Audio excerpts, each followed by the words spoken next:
Ladies and gentlemen, on behalf of Noar and the Family Institute, it's my pleasure to welcome you here tonight.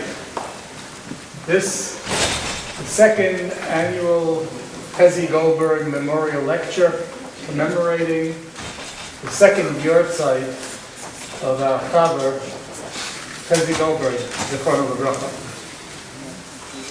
Once again, the Family Institute has joined hands with Noar under the able leadership of Dr. Rani Lachtel, and we have brought to you once again one of the most outstanding psychologists and personalities in the Jewish world today, Dr. David Pelcovitz. Noar and the Family Institute are two very distinct organizations with two distinct missions.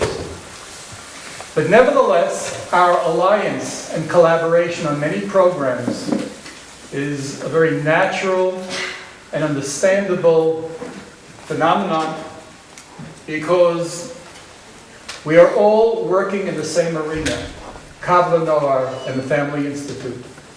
We're working with our own people. We're working with the religious community, the Dati Haredi community of Greater Jerusalem. We are working with those that are hurting, and we're reaching out and helping families and kids have a better life. That's the arena that Dr. Wachtel and I are committed to. So though it is two organizations, in a sense, it's one mission. There are other reasons that we are working together. Dr. Wachtel and I are landslide. We both come from the same area of New York and Long Island, and we know each other for many years. And I know I can speak for Dr. Wachtel as I speak for myself to tell you what a schus it is for us to have made Aliyah and have had the privilege of being able to work with our own people here in Eretz Yisrael. Our lecture tonight, which is one of the many lectures that we present to the community with the Family Institute, has a different twist than any of the other lectures that we've presented to you. The psychology of happiness, implications for parenting and family life. Usually, our presentations here are meant to give you practical insights and knowledge given by excellent presenters who will help you to steer the course in a very difficult world to raise children and have family life. Tonight, we're going to talk about happiness. Usually we talk about kids at risk. We talk about families who have difficulty, of marriage that are distressed. We talk about domestic abuse. And tonight we're going to talk about happiness. It's a little strange. For a Family Institute, for example, and for Noar, who work with people who are in distress, who work with all of these issues that we bring before you to talk about happiness. It's strange for another reason as well. We Jews don't tend to pursue happiness as Americans do. The pursuit of happiness is almost a goal in life. I recall as a kid complaining to my mother, she should live and be well, she's 93. I remember complaining, Ma, I'm not happy with my teacher. She says, you're not happy? Go to school. But Mom, you didn't hear me. I'm not happy. She says, happy schmappy, go to school. She's in an adult home now. 93 Kanahara. I say, Mom, are you happy? Happy schmappy, that's life. So we don't pursue happiness. We don't even say Happy New Year. We say Lashana Tova. We add Umesuka. But generally, I haven't heard too many people say, Shana Ma'usheret. It's a nice phrase. Why don't we say, Shana Ma'usheret, Happy New Year? Some of our thinkers, even, look down on happiness a bit. None of us here remember Moses Montefiore. He was an Erel Chayid, somebody who did a lot for Eretz Yisrael in the past century. And he said, and I quote, Haderech hatova biyoter lahasagat ha'osher hi shelo lechapes oto. The best way to gain happiness is not to look for it. So religious Jews don't pursue happiness. We pursue mitzvahs. We pursue a kesher with the Ribbono Shel Olam. And happiness hopefully follows. But if happiness doesn't follow, we still put on tefillin, and we still make Shabbos, and we still pursue mitzvahs. And yet, when I met with Dr. Pelcovitz several months ago in New York, and we were talking about what the topic tonight should be, we decided it should be happiness. And Dafka, to talk about it here in Yerushalayim. Because even though we don't pursue happiness, we find that without happiness, the rosters at the Family Institute are full, and at Noar as well. People come for help because they're unhappy. And kids go off the derech when they are unhappy.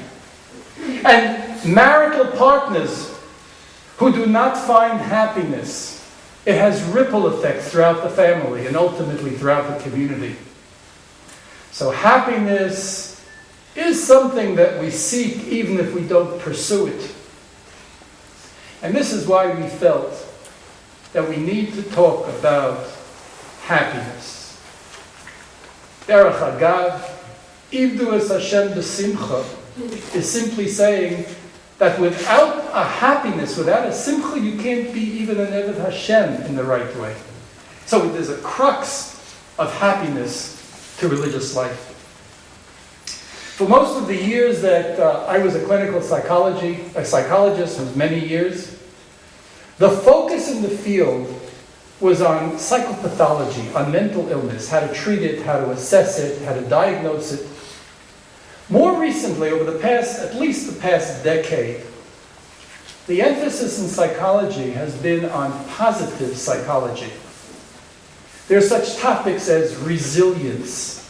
How is it 10 kids in a family, 9 go off and become thieves, and 1 becomes a doctor, a lawyer, a successful person? How do some people have more resilience than others? What is resilience? And what is happiness?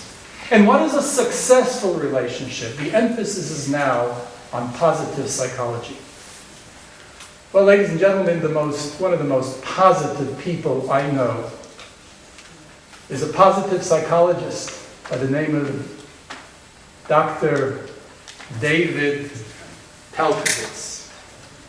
And it gives me great pleasure to bring to you now the man who is going to introduce him, and that is Dr. Rani Wachtel.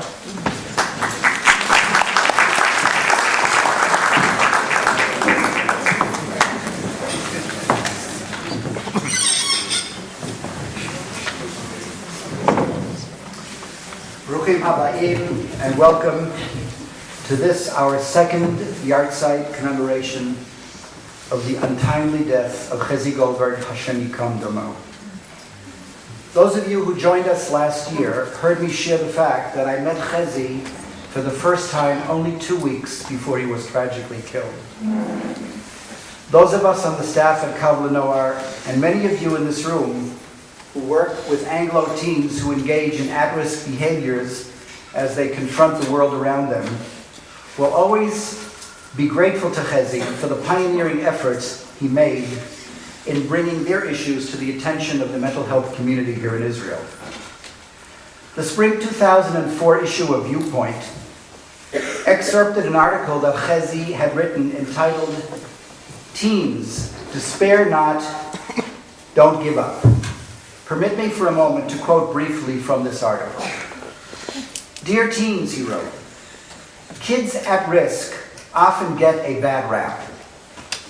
Just because some teenagers look strange, dress different, and act outrageously, people assume that he or she is the guilty party.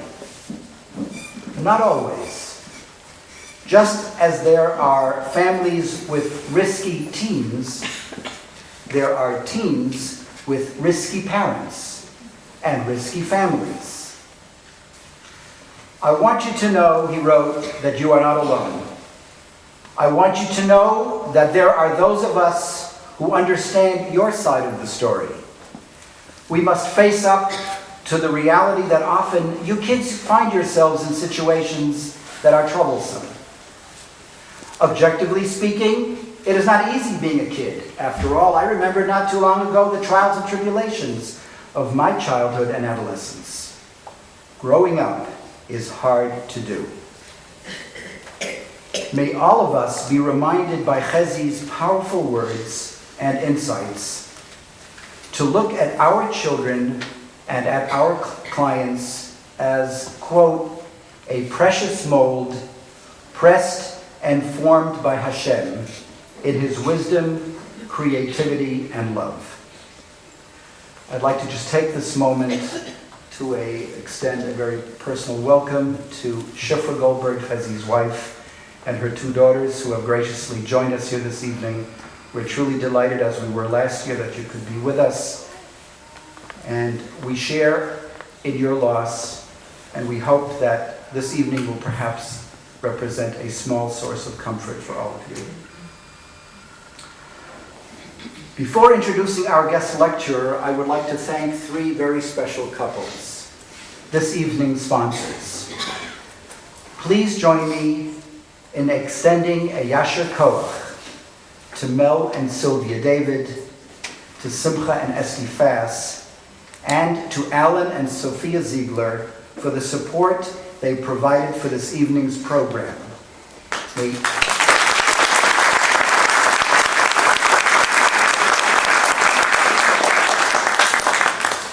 each of you be zocheh to good health, much nachat from your families, and the ability to continue your acts of chesed on behalf of Klal Yisrael.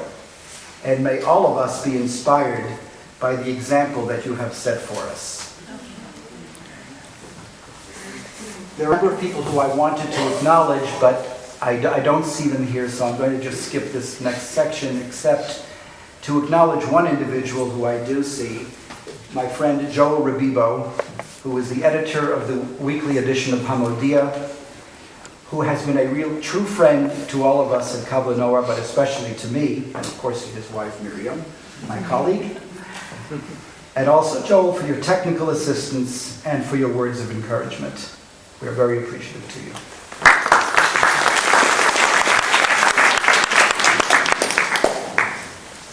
When I approached my friend and colleague, Dr. Yisrael Levitz, founding director of the Family Institute several months ago, to ask if we could once again partner in sponsoring tonight's program, his immediate response was a resounding yes, b'simcha. Thank you, Yisrael, for your friendship and wise counsel that you have provided to all of us at Kabbalah Noar as our fledgling organization begins to take root here in Eretz Yisrael. Yasher Koach to you and your staff for the important contribution that you are making to the mental health of our religious community here in Israel. I would be remiss if I didn't acknowledge the tremendous assistance provided by two of your staff members, Penina Feigenbaum and Dinda Mendlowitz, who were most helpful to me in arranging for this evening's program.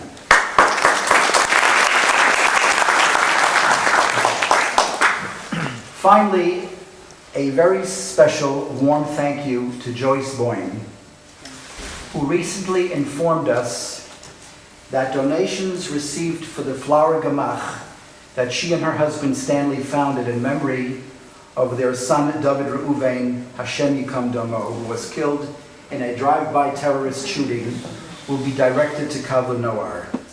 May the efforts of our work, enhanced by your chesed, be a source of nechama to both of you.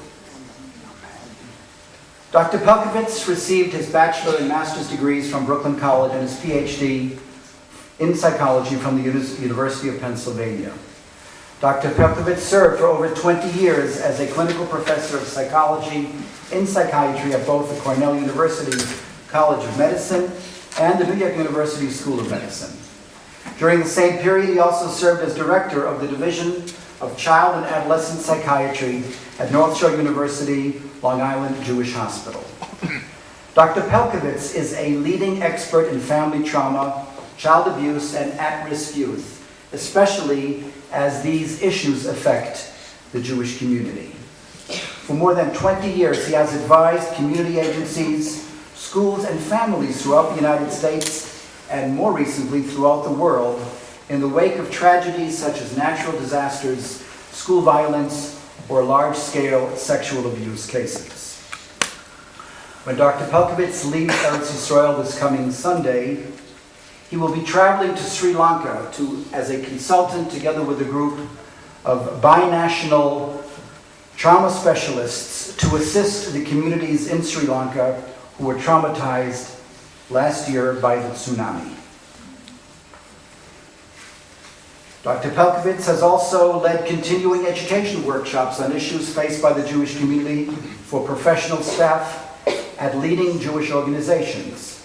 Just yesterday, Dr. Pelcovitz presented 2 3-hour workshops here in Yerushalayim for the staffs at the yeshivot and seminaries who educate the young men and women who come to Israel after high school graduation to learn for 1 or more years. He's also the author of numerous clinical studies and has published extensively in both professional and Jewish scholarly journals. He currently serves as professor of education and psychology at Yeshiva University's Azrieli Graduate School of Jewish Education and as a special assistant to the president on issues important to the Jewish community. Dr. Pelcovitz also teaches courses on counseling and family education in the university's Kollel Elyon. Last week, while standing online at our local post office in Rehavia, Rabbi Beryl Wine, the Mora de Asra of the shul where my wife and I daven, came in behind me. I began to share with him tonight's lecture and the topic, the psychology of happiness, that our speaker would address us on. Rav Wine, with his inimitable wry sense of humor, said to me, "Tell Dr. Pelcovitz that I hope he figures it out." Last year, Dr. Pelcovitz spoke to us about raising healthy children in an unhealthy world. Those of us who heard him, came away feeling that we had spent a most worthwhile evening being engaged by someone who wove a tapestry of divrei Torah and psychological insight. Once again this evening, we have the pleasure of hearing from someone whose endearment to so many of us here in Israel continues to grow because what he shares stems from the depths of his neshama. Please join me in welcoming our guest lecturer, Dr. David Pelcovitz.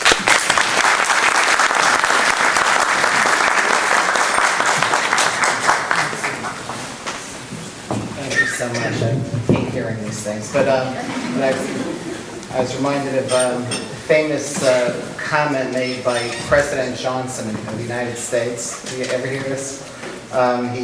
He was given a very complimentary introduction for one of his speeches, and he gets up and he says, "And I wish my parents were in the audience." He says, my father would have been proud and my mother would have believed it." So that's the spirit that I hear these things. So thank you. Okay. Let me move on to talk about the topic at hand. And of course, L'Zecher Nishmas Chezi Goldberg, whose life was about the kind of happiness, represented the kind of happiness that we'll be talking about. The kind of simcha that hopefully by the end of this talk, I don't know that I figured it out, but I think that at least I could share with you some of the current thinking from both a Jewish perspective and a psychological perspective. Let me start with a double enigma, a double puzzle. Okay, I'm going to start by telling over 2 vignettes that on the face of it don't make much sense. And then hopefully at the end, I'll try to pull it together so that the 2 vignettes will make sense.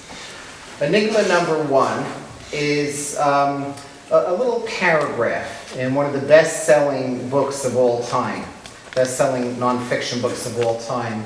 Many of you have heard of it, Viktor Frankl's Man's Search for Meaning, a very powerful book written by a psychiatrist about his experiences in the concentration camp. And he has a very puzzling paragraph in the book where he talks about a young woman, barely past her early 20s, who's in the typhus ward in the last minute of her life. She calls him over. She says, Dr. Frankel, there's something I have to tell you. She says, I could see through the slats of the wood on the ceiling here, I could see a tree, and I could see the sky. And at this moment, I appreciate life more than I ever have.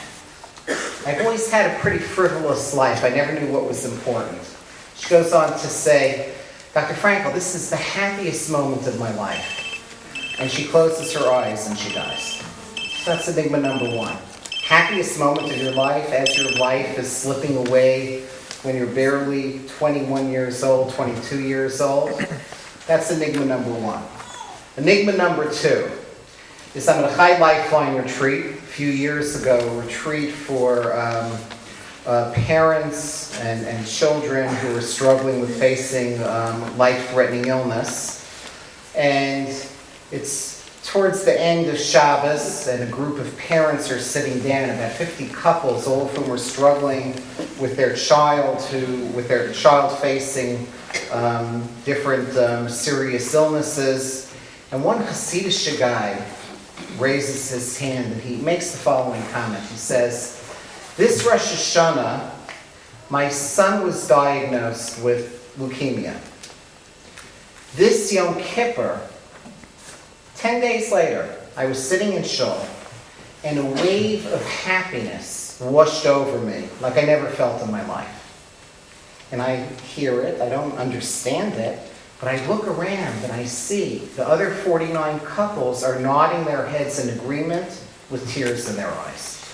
So the talk I want to give tonight, which has direct implications for the work of Chezi, has direct implications for us as parents, has direct implications just sort of in terms of understanding this topic, which is a very important topic, is to answer those 2 puzzles. It's to try to contrast the modern Western view of happiness, the Happy New Year happiness, and to contrast it to the happiness that was described by that young woman in the last minute of her life, and the happiness described by that Hasidic father several years ago, describing his psychological experience of struggling with the tragedy of dealing with a child who was facing a life-threatening illness. Why is it important to understand happiness? It's important to understand happiness. That's what the psychology research shows. The psychology research shows that people who are happy tend to be less selfish, they're more giving, they're bigger balei tzedakah. They tend to be kinder, they're less likely to lose their tempers, they're more forgiving, more loving, more trusting, and I could go on, but basically happiness in life is connected to all kinds of important other issues that make us better Jews, better parents, better members of the community. Happiness is important. It matters. It matters. So, obviously, to the extent that happiness matters, it becomes important to think about this and talk about it. It's not a topic that's typically talked about. It's not a topic that we don't learn in school very much about what is underneath it, and yet we make decisions based on it. You ask the average American, okay? I hope this isn't true in this country, but I can tell you what's true in the United States. You ask the average American, what would it take to make you happy? Okay? The number 1 answer is more money. More money. Everybody says that. Everybody whispers that. Would that be the answer in this country? I don't know. It's an interesting question. Huh? Try Couldn't it. hurt. Couldn't hurt. A little more money couldn't hurt. Let's do an experiment. Okay. Okay. So, yeah, it does, it's right. And you know what? Money doesn't hurt. What is it? Dorothy Parker said, I've been rich, I've been poor, and rich is better. Right? So, there's no doubt about it. I'm not arguing it. I'm not arguing it. But people make decisions based on that presupposition. It becomes front and center. So, as a matter of fact, if you want to look at how things have changed, starting in the 1950s, every year in the United States, there's a survey of entering college freshmen. And they ask them, what are the top things on your Mannering map? What is the most important thing to you now that you're entering young adulthood? What is it that you want to accomplish? What are your main goals now that you're